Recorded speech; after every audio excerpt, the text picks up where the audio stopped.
Still inflamed even after going full carnivore? You cut out the seed oils, you gave up the veggies, you're eating clean beef, butter, eggs. So why are you still bloated, puffy, or dealing with weird symptoms like brain fog or joint pain? In this video, I'm going to break down the hidden reasons why inflammation can still wreck your progress on carnivore, and more importantly, how to fix it fast. This isn't fluff or guesswork. We're talking about the root causes that people barely mention, from gut lining damage to histamine overload to fasting mistakes that sabotage your healing. If you're tired of spinning your wheels and you're ready for real results, you're in the right place. Let's get into it. Let's start with the biggest lie you probably ever heard. Go carnivore and your inflammation will disappear overnight. That sounds great, but for many people, especially if your gut's been wrecked by years of processed food, antibiotics, or plant toxins, it's not that simple. Carnivore removes irritants, but it doesn't magically repair damage that's already there.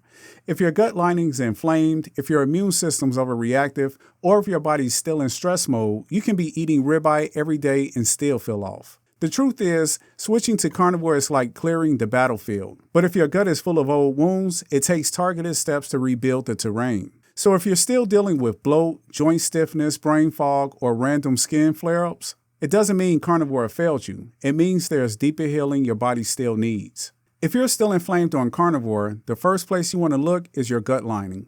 Most people come to carnivore after years of damage. Processed food, antibiotics, stress, even overexposure to plants high in oxalates or lectins. That damage weakens the gut barrier, creating tiny gaps that let undigested food particles, bacteria, and toxins leak into your bloodstream. That's what we call leaky gut, and it's a major trigger for systemic inflammation. Even on carnivore, if your gut lining hasn't sealed up, every meal could be triggering your immune system. Not because beef is inflammatory, but because your gut still isn't equipped to handle even the cleanest food yet. So how do you fix it? You need more than just meat. You need gut-repairing compounds like L-glutamine, slippery M, collagen, bone broth, and marshmallow root. Even okra used medicinally can help coat and soothe the gut lining. And timing matters too. If you're eating OMAD and slamming in 2,000 calories in one sitting, your gut might get overwhelmed, especially early on. Breaking meals into 2 smaller feedings can reduce that stress and allow better absorption while healing. Don't just focus on what you removed, focus on what your gut still needs to repair. One of the most overlooked reasons people stay inflamed on carnivore, histamine overload. Even if your diet is pure beef, eggs, butter, you might still be eating foods that are high in histamines, especially if they've been sitting in the fridge or slow cooked too long. Histamines are compounds naturally found in aged, cured, or leftover foods. And if your body isn't breaking them down properly, they build up, triggering bloating, flushing, headaches, itchiness, anxiety, and even joint pain. On carnivore, this usually shows up when you eat leftover beef that's been reheated, ground beef that's set out before cooking, bone broth simmered too long, aged cheeses, or cured meats. Now here's the tripped out part. If your gut is still healing, your DAO enzyme, which breaks down histamines, is probably still depleted. That means that even clean carnivore foods can cause a reaction. So what can you do? Eat fresh.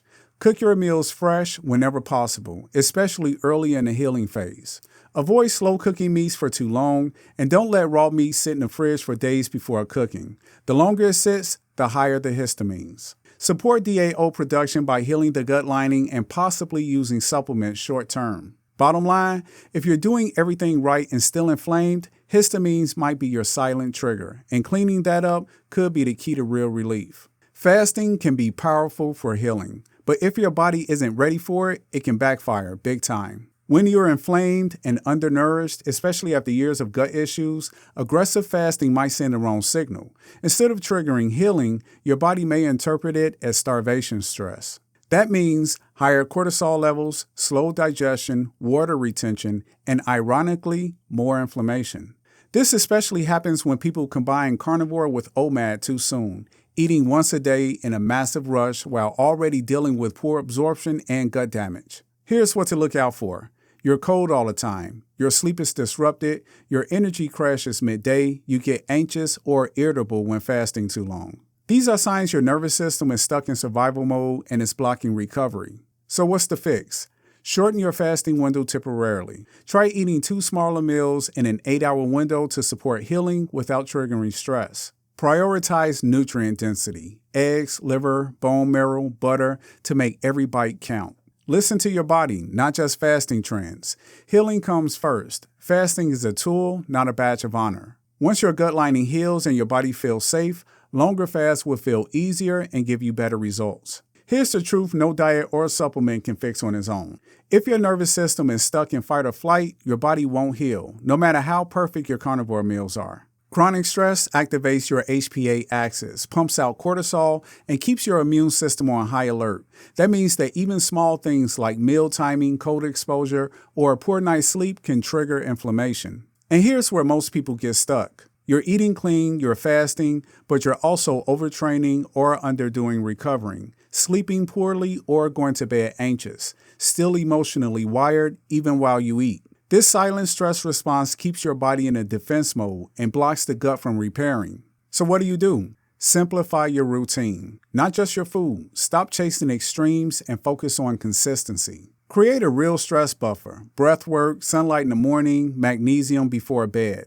These aren't just biohacks, they shift your body out of defense and into repair mode. Start eating in a relaxed state. If you're tense, distracted, or rushing, digestion shuts down. Sit, breathe, then eat. Gut healing isn't just physical, it's neurological. The food is just one part. Your state determines whether that food heals or harms. The truth is, carnivore is just the beginning. It's a tool, not a magic fix. If you're still inflamed, your body isn't broken, it's protecting you from stress, from past damage, from anything that it still sees as a threat. And unless you address those deeper layers, the inflammation won't go away just because your food is clean. Real healing takes strategy. You have to rebuild the gut lining. You have to support proper digestion and eliminate hidden histamine triggers. You have to fast in a way that nourishes your nervous system, not stresses it out.